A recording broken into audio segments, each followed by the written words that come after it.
Začínáme v situaci, kdy je Josef Toufar unesen příslušníky StB do valdické mučírny. Tam v noci na 1. února vypověděl.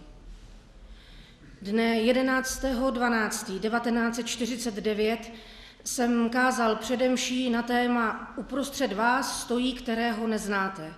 Toto kázání, jakož i mše, se konaly v kostele v Číhošti v dopoledních hodinách kolem 9.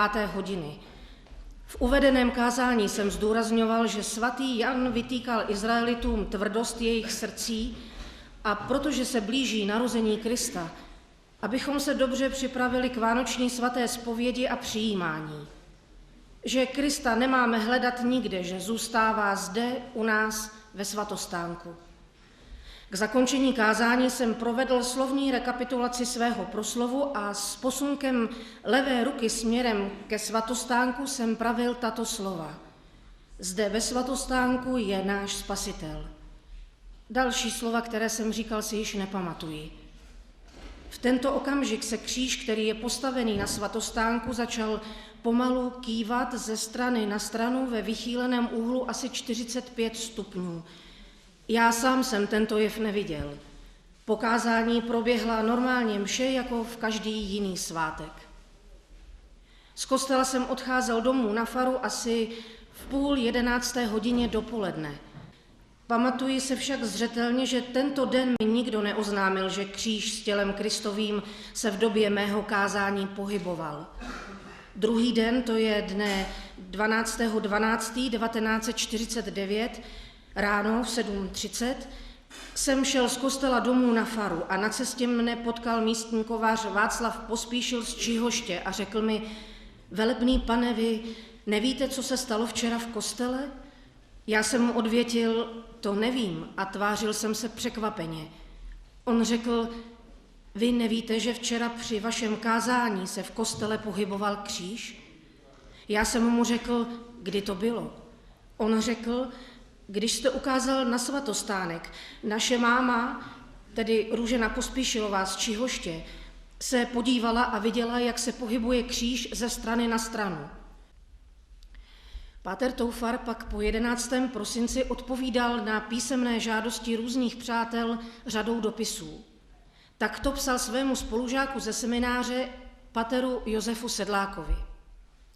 Musím ti oznámit něco zajímavého. Vidělo to 19 lidí, vesměs dospělí. Se všemi jsem zavedl protokol pod přísahou a každý sám napsal, co a jak viděl. Dovedeš si představit ten rozruch? Celkově to působilo depresivně, neboť mnozí mysleli, že to vidí jen sami a připravovali se na smrt. No, to bylo 11. tohoto měsíce a 18. za týden již zde byla policie a ve středu na to podruhé. Obcházeli ony, kteří to viděli, vyslýchali i mne a s kapitulací odjeli. V neděli kostel nestačí, co je zde většinou lidí odjinut. Na hod boží celý park aut, kol a motorek. Kříž je stále stočený. Zatím, že můžeme konstatovat čistě jen věc. Že Bůh ukázal, že je skutečně, že je mezi námi. Páter Toufar přivítal rok 1950 při noční adoraci ze Silvestra na Nový rok v meditaci kleče před tajemně skrouceným křížkem ve tmě okolního světa nahlas pronesl. Jen pár hodin, spíše minut, dělí nás od Nového roku. Před námi stojí neznámý, my se děsíme, jako kroku do tmavé noci. A dnes i zítra v mysli nás všech budou veliké otázky. Co nám přinese nový rok? Jaký bude? Pane Bože, děkujeme ti vděčně, že jsi náš kostelíček vyznamenal a svatým křížkem označil. Že jsi mezi námi zde ve svátosti oltářní, že naši farnost miluješ. Jen Bože, tím více ji chraň a žehnej a chraň všeho zlého.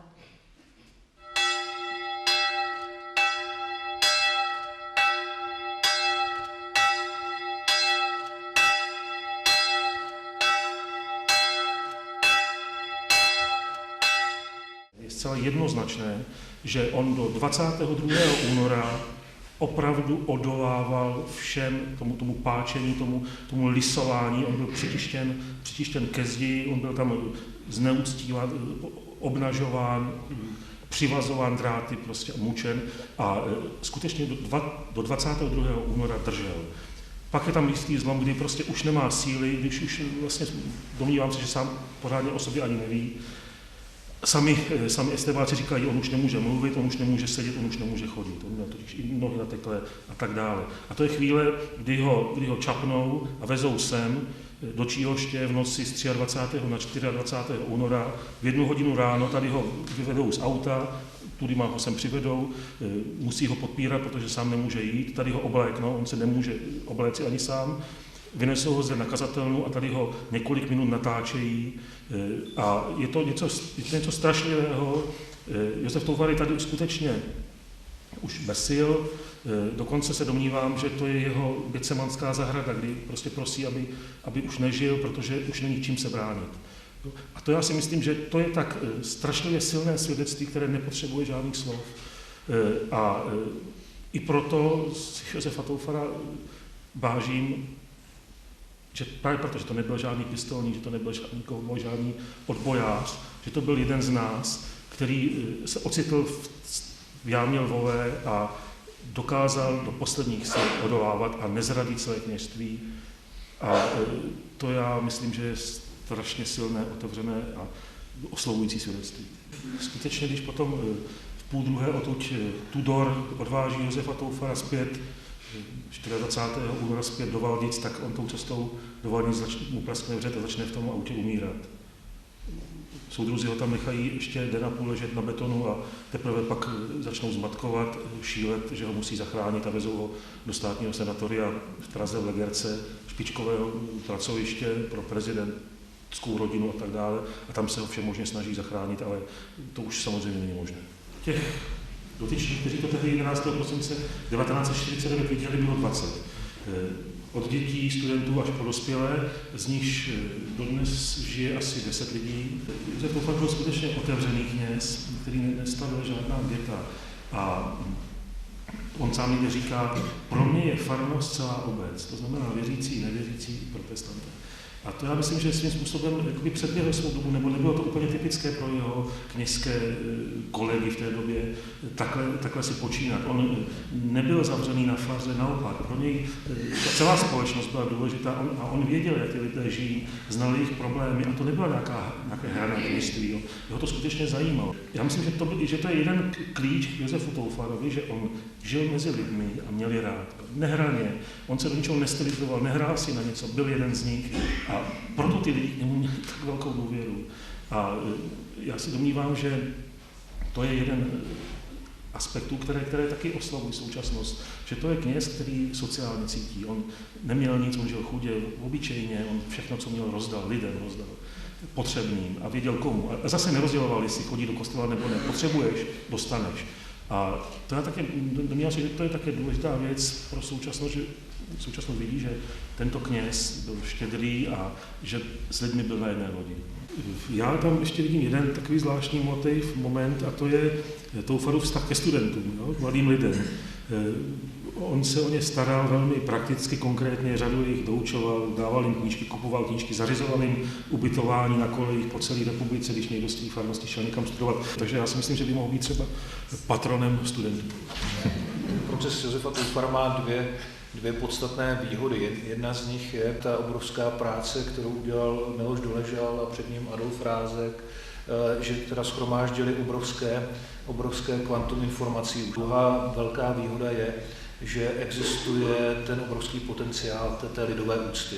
Že tedy lidé sem jezdí do Číhošti. Ta logika toho procesu je taková, že ten postulátor je vnímaný jako ten člověk, který je zaujatý, který teda chce, touží potom, aby ten proces pokračoval a pak je tam teda ta komise, která má prověřit, jestli je to všechno v pořádku na té diecézní úrovni.